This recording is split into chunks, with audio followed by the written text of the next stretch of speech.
Have you ever found yourself doing everything for someone who barely notices you? You text first, you plan everything. You wait for her reply that never really comes. It's painful, isn't it? You start wondering, what am I doing wrong? You're kind, you're consistent, you care, but instead of respect, you get distance. As a doctor who studies relationship psychology, I see this pattern all the time. Good men exhausting themselves, thinking love means chasing harder. But here's the truth. When you chase, you trigger something powerful in the human brain, and not in your favor. Women don't fall in love because of pursuit. They connect through respect, safety, and emotional resonance. Chasing signals the opposite. It tells the other person you're trying to earn value you already have. And that's what quietly kills attraction. So today, we'll talk about 3 scientific and emotional reasons why you should never chase women. Ever. You'll understand the biology, the psychology, and the quiet confidence that truly draws people in. Because this isn't about games. It's about restoring your balance, your self-worth, and your peace of mind. By the end of this video, you'll see that real attraction doesn't start with pursuit. It starts with presence. Let's talk about what really happens when you stop chasing and start valuing yourself.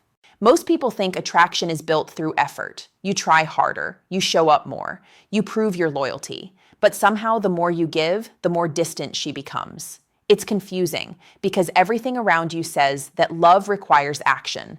Movies, songs, even friends tell you, don't give up, keep showing her you care. But psychology paints a different picture. When you chase, you shift the emotional balance. Instead of 2 equals moving toward each other, it becomes one person running and the other walking away. Your attention becomes pressure.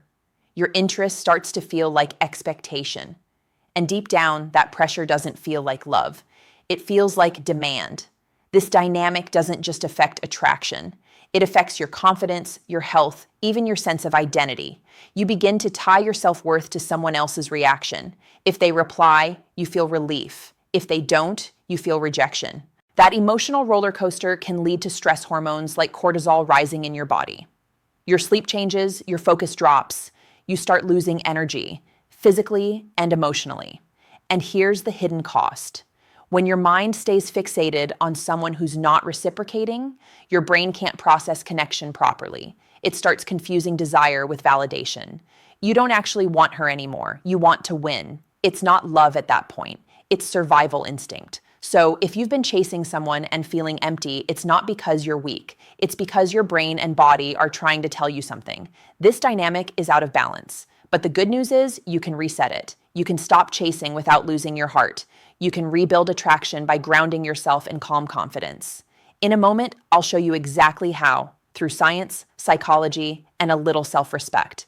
Let's break this down into 3 clear, science-backed reasons you should never chase women, and what to do instead. First, chasing confuses your brain's reward system.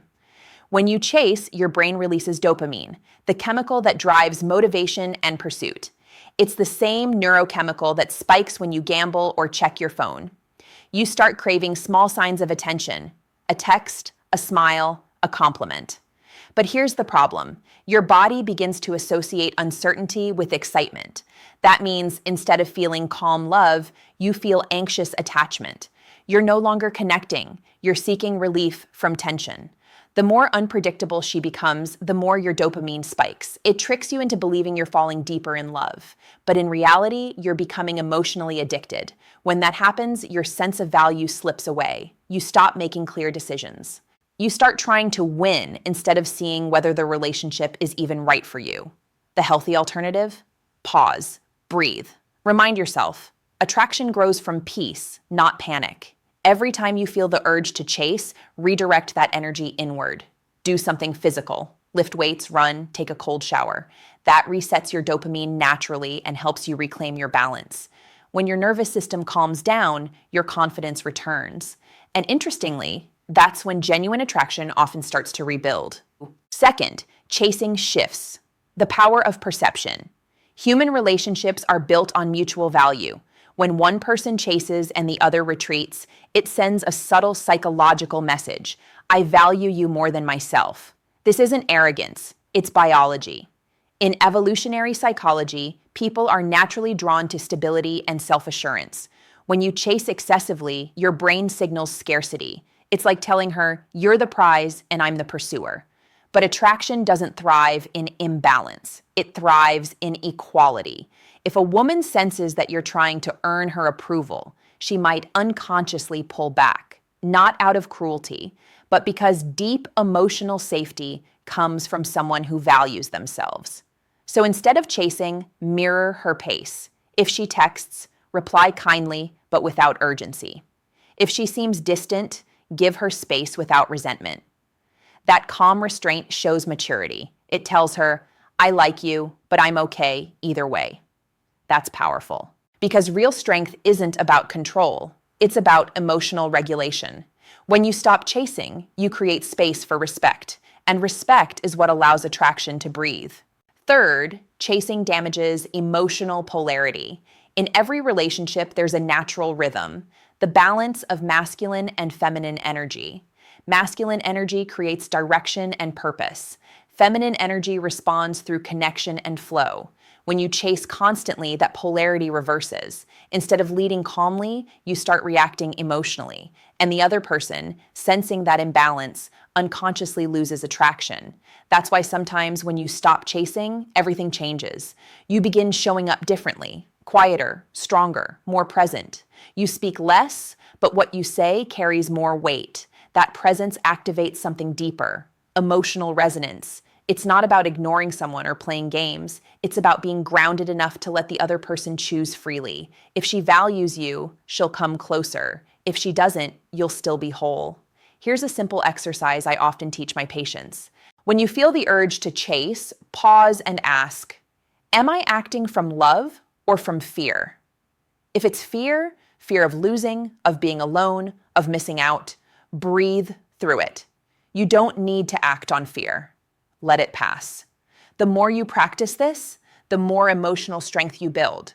And emotional strength is magnetic. Fourth, chasing blocks. True connection. Love doesn't grow in pursuit. It grows in presence. When you chase, you're not really seeing the other person. You're projecting who you hope they'll be. You focus on outcomes, not connection. That's why genuine intimacy requires slowing down. Ask questions. Listen more than you speak. Be curious about who they are, not who you want them to become. You'll notice something interesting. When you stop forcing connection, it happens naturally. People relax around authenticity. They open up when they feel no pressure to perform. That's the kind of love that lasts, grounded, mutual, human. Finally, chasing disconnects you from self-respect.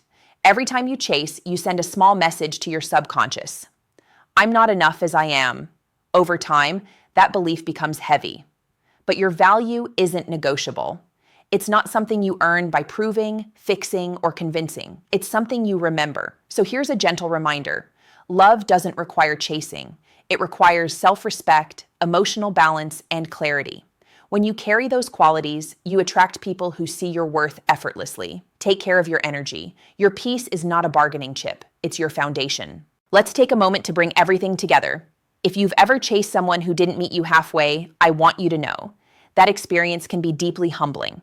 It's not weakness. It's simply your biology and emotions doing their best to protect you from rejection. But now you understand what's really happening beneath the surface. When you chase, your brain's reward system gets hooked on uncertainty. Your body starts craving validation more than connection. Your peace of mind becomes tied to someone else's attention. And with time, that constant tension drains your energy, confidence, and emotional clarity. Yet when you pause, when you stop chasing, something shifts. You regain balance. You move from anxiety to calm curiosity. You stop performing for love and start embodying it. That's the quiet transformation healthy relationships are built on. Remember, attraction isn't about pursuit. It's about alignment. Two people meeting in mutual respect, not one chasing the other for worth. Two people meeting in mutual respect, not one chasing the other for worth. If you take only one lesson from this video, let it be this. You don't need to run after love. You only need to return to yourself. When you honor your peace, your energy rises. Your eyes soften. Your presence strengthens. You become magnetic, not because you're trying, but because you're grounded. And that's what real confidence looks like. So next time you feel the urge to chase, pause, breathe, remind yourself, if it's meant for me, it won't require me to lose myself to keep it. That mindset doesn't make you cold, it makes you clear, and clarity is the heart of emotional maturity. Always listen to your body, your intuition, and your peace. They'll tell you more truth than any mixed signal ever will. If this message resonated with you, take a moment to pause and reflect. Not on the person you were chasing, but on the version of yourself that forgot how valuable you already are.